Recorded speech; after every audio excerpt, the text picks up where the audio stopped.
Hello বন্ধুরা, এখন new market থেকে আসলাম, এসে কিন্তু বিশ্রাম নেই, কিন্তু এসে ঝটপট করে ছেলেদের কিছু, আমি তো বাইরের খাবারটা ওদের খাওয়াই না, ওদের বানিয়ে দিলাম খাবার একটু, মানে চাউমিন করে দিলাম। এসে ভাত টাত মেখে বেরিয়ে গেছি ভাত দিতে। মার সাথে একটু দেখা করলাম, কেন মার শরীরটা একটু খারাপ, ওই জন্য একটু দেখা করলাম, আবার বেরিয়ে গেলাম। দেখেছো আমার সাঙ্গপাঙ্গরা, এই যে আমার সাঙ্গপাঙ্গ, সব সাঙ্গপাঙ্গদের। তাই বলি যে ভগবান আমাকে এমন একটা দায়িত্ব দিয়েছে, এই দায়িত্বটা যেন আমি পালন করতে পারি। তোমরা এই আশীর্বাদটা আমাকে করো। আয় লাইন দিয়ে দাও, পর্ব খেয়ে নেবে। দেবো দেবো, এদিকে আয়, এদিকে আয়। ও করতে লাগবে না।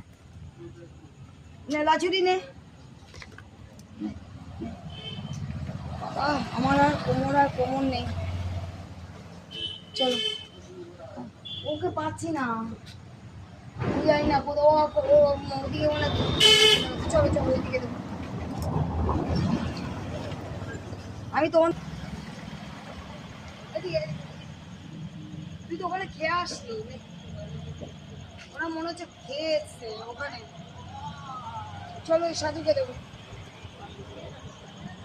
ও ওখানে ওই যে বাবরা, ওই বাসের, ওরা মনে হয় মাংস রান্না করছে। হ্যাঁ ওই জন্যই মনে হয় আজকে, যাক ভালো যে দুটো মাংস তো পাচ্ছে খেতে। আমি মাংস দিই, সেটা না, খালি ওখানে যায় ওরা পাচ্ছে মাংস, ওই জন্য মানে আজকে একটু কম খাচ্ছি।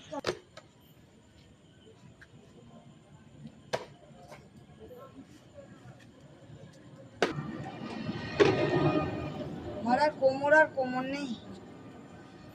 বাস মেট্রো করে যাওয়া, অটো না, বাস না, অটো করে গেছি, তারপর মেট্রো। ওকে না, এই ওষুধ না, ওরা খাবে না ওষুধ নিয়ে, সব ভীষণ চালাক আছে। আমি যেই ভাতটা বন্ধ করে দেবো, ওষুধ গুঁড়ো করে তারপর দিতে লাগে।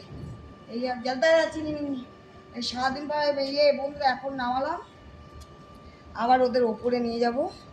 কারণ তোমাদের তো প্রথমেই বললাম, দেখো আমার এটা এই এখনই আবার নিয়ে যাবে, এই এখন ওপর থেকে নামালাম, আবার এখনই ওর এদিকে